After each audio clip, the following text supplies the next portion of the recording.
Una mujer joven desapareció de casa en una isla de la Canadá rural.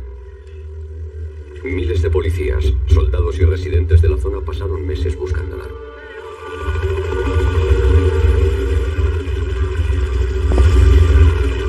Esta es la historia de cómo un insignificante pelo blanco resolvió el misterio de su desaparición, añadiendo un nuevo capítulo a los anales de la ciencia forense.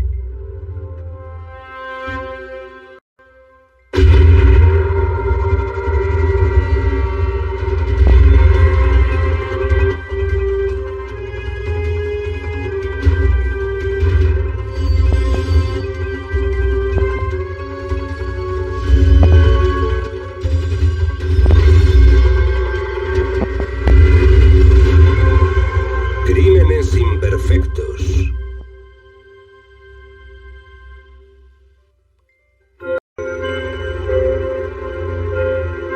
La isla Prince Edward, la provincia más pequeña de Canadá, con 5.400 kilómetros cuadrados, es un lugar de vacaciones en verano y está frío y desolado en invierno.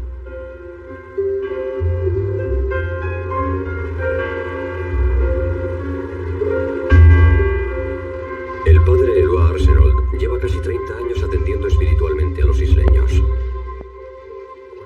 Aquí no estamos acostumbrados a que ocurran cosas violentas porque la gente es muy sencilla y todos nos conocemos porque somos una comunidad muy pequeña. No es una isla muy poblada, ¿sabe? El 7 de octubre de 1994, una mujer llamó a la policía para denunciar un coche abandonado en una zona cercana a su casa. El coche no tenía matrícula, y cuando la policía miró en el interior, vio que allí se había cometido un crimen. Había manchas de sangre, pequeñas salpicaduras en el parabrisas, en el interior del parabrisas y también por dentro de las ventanillas del coche. Estos puntos indican los lugares en los que se había encontrado la sangre. Los científicos forenses identificaron las manchas de sangre como salpicaduras de impacto medio, las que se producen cuando alguien es golpeado con un objeto, como un puño. El número de serie del vehículo identificó a su propietaria como una vecina de 32 años llamada Shirley Dewey. Shirley era una mujer muy casera que tenía 5 hijos, el mayor de 15 años y los menores unos gemelos de 8. Shirley y sus hijos vivían en esta casa, ahora abandonada, en la pequeña localidad de Richmond. Su padre, Melvin, había estado al cuidado de los niños desde la desaparición de Shirley 4 días antes. Nos pareció muy raro que nadie hubiese informado de su desaparición y, por supuesto, despertó nuestras sospechas. La policía sospechaba que la sangre del coche era de Shirley. El cojín que usaba en su asiento para conducir apareció cerca del coche empapado de sangre. Era una mujer pequeña y bajita, de 1,55 de estatura y menos de 50 kilos. Era una mujer de aspecto muy frágil. Aparte de eso, en realidad no sabíamos mucho sobre ella. Para identificar la sangre, los científicos necesitaban una muestra de sangre del padre de Shirley para hacer la prueba de ADN. Puesto que la mitad del ADN de Shirley procedería de cada progenitor, los científicos encontraron que la sangre del coche contenía un 50% de los marcadores genéticos de Melvin Dewey. Es decir, que esa sangre era de Shirley. Mientras examinaban la sangre, los científicos forenses descubrieron otra cosa. Sangre que no correspondía a Shirley Dewey. ¿Sería la sangre de otra víctima o tal vez la del asesino?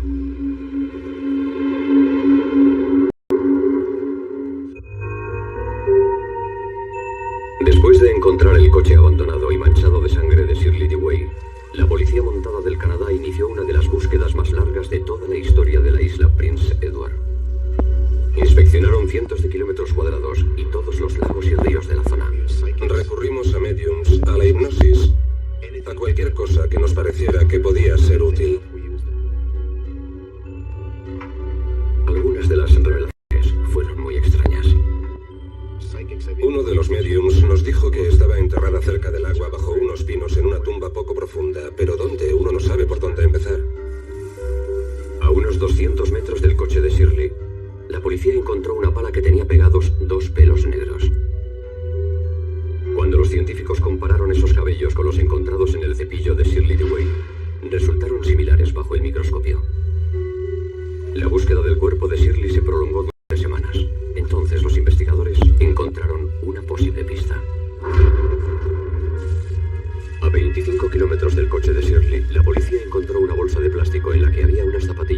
escote y una chaqueta de cuero manchada de sangre. La sangre de la chaqueta de cuero coincidía con el perfil de ADN de Shirley Dewey. Pero la talla de la chaqueta era de hombre, demasiado grande para ser de Shirley. Cuando la policía le preguntó a Alvin Dewey quién podría haber querido hacerle daño a su hija, su respuesta fue sorprendente. Tenía que haberle matado. Tenía que haber matado a ese tipo. Se refería al marido de Shirley, Doug Beamish, un experto en demoliciones que llevaba 18 meses separado de Shirley. Porque ella estaría viva. Yo estaría en la cárcel, pero ella estaría viva. Durante los 15 años de relación de la pareja con rupturas y reconciliaciones, la policía descubrió que Beamish había abusado físicamente de ella. Toda mujer que vive con un marido o un novio maltratador y acaba siendo asesinada reacciona del mismo modo. La gente le aconseja que no salga con él o que no viva con él, pero por alguna razón lo hace. ¿Dónde estaba usted el 5 de octubre?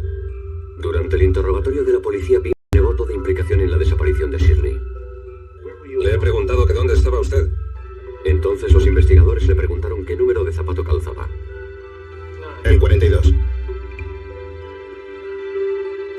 El mismo número de las zapatillas encontradas con la chaqueta de cuero ensangrentada. La policía quería saber si Doug Beamish había usado esas zapatillas, así que se las enviaron a un podólogo forense, el Dr. Keith Beatles. Todo el mundo desgasta los zapatos de forma diferente, debido a la variedad de número, forma y movimiento de los pies. Cada persona tiene su propia forma de andar, y eso acaba reflejándose en la planta de los pies, y asimismo se refleja en la parte interna de los zapatos, y después en la suela de los mismos, dejando ver con el uso cuál es la forma de andar del individuo. Con una orden judicial, la policía hizo un molde de los pies de Beamish, haciendo pisar una plataforma de poliestireno y después vertieron yeso blanco en el interior.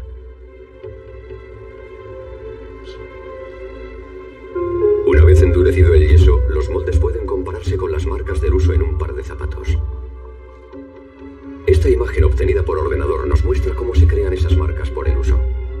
Los distintos colores indican la cantidad de presión que ha hecho cada parte del pie al tocar el interior del zapato. Los pies hacen marcas, llamadas puntos de presión, que son únicas en cada individuo. Los dedos de los pies del señor Beamish son hiperreflexivos, es decir, que los flexiona un poco hacia arriba. Las uñas se excorian al rozar con el interior del zapato. Y Beamish era zambo, o sea que los torcía hacia adentro. Cuando el Dr. Beatles desmontó las zapatillas, encontró señales causadas por pies zambos y arrugas en la parte superior, como las que causan los pies hiperreflexivos. Después de examinar las zapatillas, me quedé muy satisfecho de que el señor Beamish las hubiera usado. Pero Doug Beamish negó que las zapatillas fueran suyas, y tan forro de la chaqueta los investigadores encontraron una prueba más. 20 débiles cabellos blancos.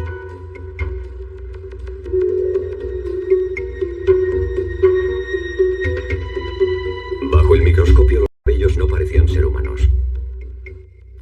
Los cabellos humanos tienen una fina médula, un cordón que va a lo largo de su interior. Estos cabellos tenían una médula muy gruesa, lo cual significaba que eran de un animal. ¿Pero de qué animal? El agente Roger Savoy pensó que tenía la respuesta. Recordó algo de la entrevista con Doug Beamish. Era la típica cosa que vemos cientos de veces al día, pero que generalmente olvidamos. Savoy recordó que había visto un gato en la casa de Doug Beamish. Pero no era un gato cualquiera. Era un gato totalmente blanco. Un gato al que Beamish llamaba Bola de Nieve. Savoy también recordó que el gato se frotó contra su pierna durante la visita, dejando una gran cantidad de pelos en sus pantalones. Pelos que parecían idénticos a los encontrados en la chaqueta ensangrentada. Los investigadores ahora se preguntaban si había alguna forma de demostrar científicamente que los pelos de gato que había en la chaqueta de cuero pertenecían a Bola de Nieve.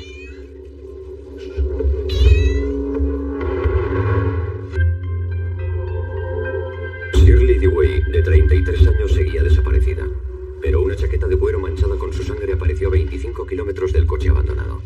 La policía pensaba que la chaqueta de cuero era la clave de su desaparición. Sin duda, la persona implicada en la muerte de Shirley llevaba puesta esa chaqueta, pero desde luego no era de Shirley. Así que teníamos que encontrar al dueño de la chaqueta. Teníamos que demostrar que pertenecía a alguien. En el interior del coche había unos cuantos velos blancos que se sospechaba pertenecían al gato de Doug Beamish. Si conseguíamos demostrar que esos pelos pertenecían a ese gato en concreto, entonces podríamos decir que la chaqueta era del señor Beamish, y nuestra tarea era encontrar a alguien que hiciera ese tipo de análisis.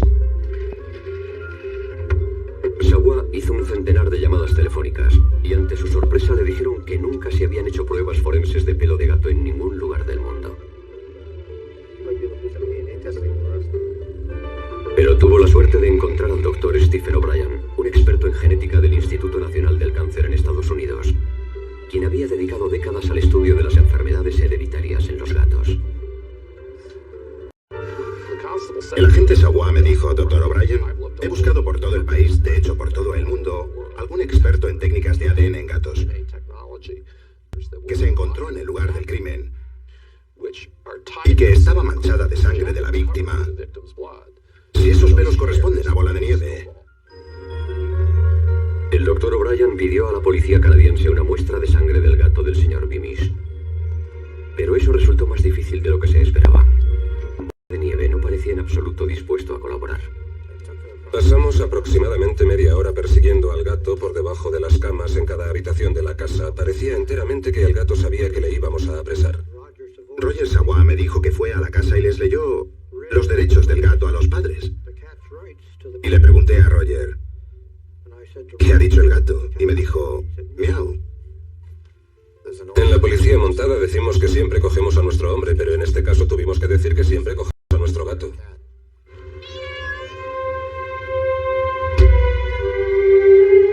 Cuando finalmente capturaron al gato Bola de Nieve, fue llevado a la consulta de una veterinaria local para obtener una muestra de su sangre. La doctora Jane Bond le hizo la extracción mientras dos agentes de la policía canadiense vigilaban el proceso para preservar la cadena de pruebas. La sangre de Bola de Nieve y los pelos encontrados en la chaqueta de cuero fueron entregados personalmente al doctor O'Brien y su equipo.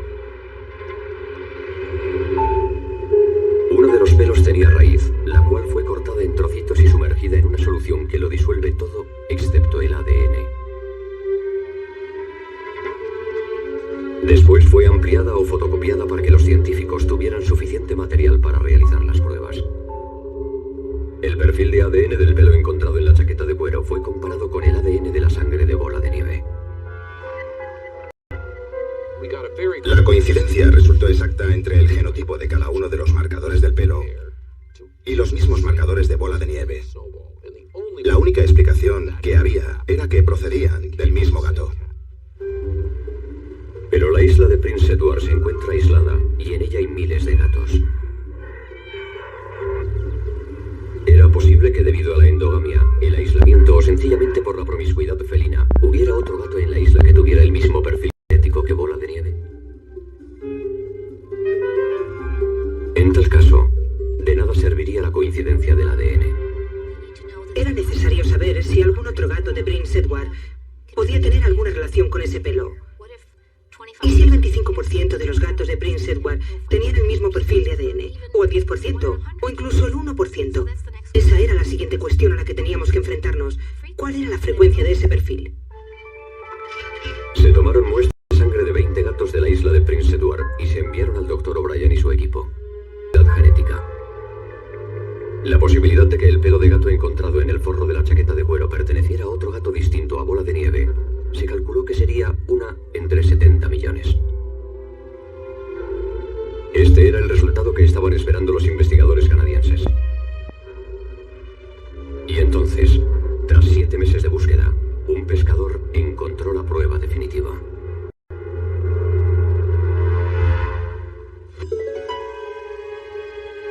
Después de 28 semanas de la desaparición de Shirley Dewey, un pescador que se encontraba en el río Armoir vio un montón de hojarasca en la orilla que le llamó la atención. Al remover la hojarasca, vio lo que parecía ser un cuerpo humano. Era un hoyo hoyo muy poco profundo, justo lo bastante para cubrir el cadáver. Se trataba de una persona muy pequeña. Sabíamos que Shirley Dewey no medía más de 1,55 y pesaba menos de 50 kilos. Naturalmente imaginábamos que era ella. Yo estaba solo y empezó a nevar.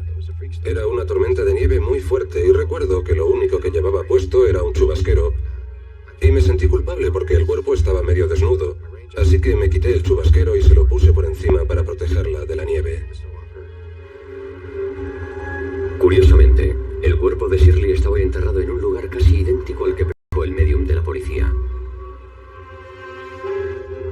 Cerca del agua y bajo unos pinos. Fue una suerte que la encontrasen entonces, porque la policía me había dicho que en 2 o 3 semanas más habrían tenido problemas para identificarla, porque el hielo se estaba derritiendo.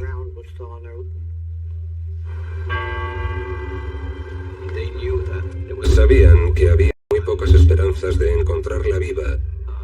Y cuando la encontraron se sintieron muy aliviados en el sentido de que al menos podían hacer un funeral para ella y rezar juntos y dar por terminada la angustia. La autopsia determinó que la causa de la muerte había sido una brutal paliza. Tal y como indicaban las manchas de sangre en el coche, Shirley tenía la nariz rota y la mandíbula destrozada. Uno de sus dientes frontales apareció incrustado en un pulmón. Doug Beamish fue arrestado y acusado de asesinato. Los científicos descubrieron que su sangre estaba mezclada con la de Shirley en el interior del coche abandonado.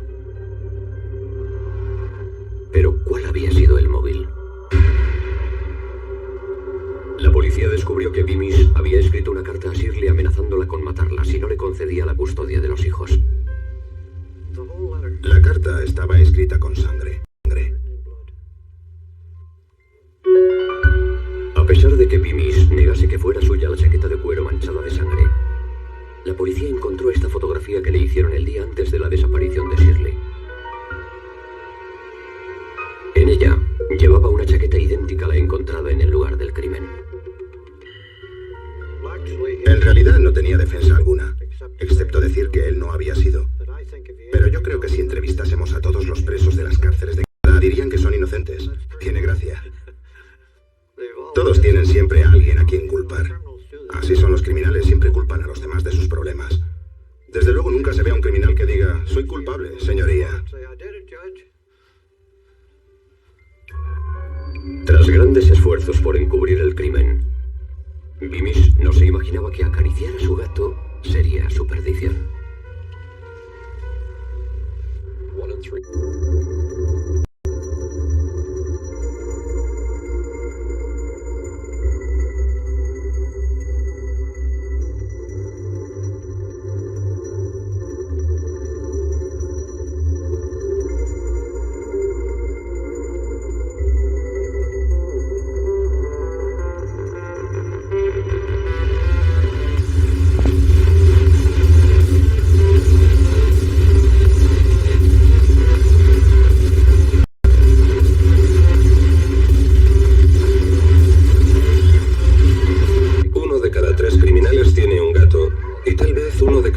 Tiene un perro, así que si hay algún rastro de ADN en el lugar del crimen, es como dejar tu nombre, tu dirección y tu número de la seguridad social, que pueden ser utilizados contra ti.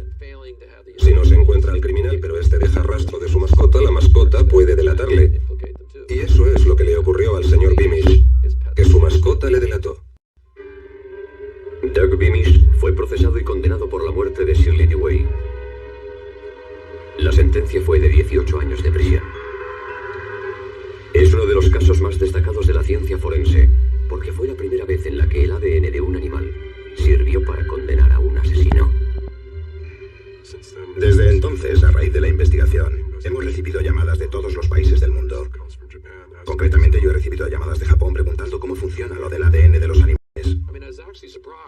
La verdad es que yo me quedé sorprendido por lo famoso que se hizo el caso de Bola de Nieve en el mundo de la ciencia forense. No exagero si digo que cada 2 semanas recibía una llamada del departamento de policía que estaba investigando un crimen en el que habían aparecido pelos de animal y nos pedían que les ayudásemos.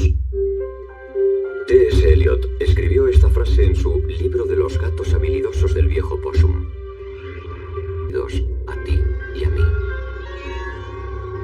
nosotros hemos aprendido que también se aplica a su ADN. Y ahora, Doug Beamy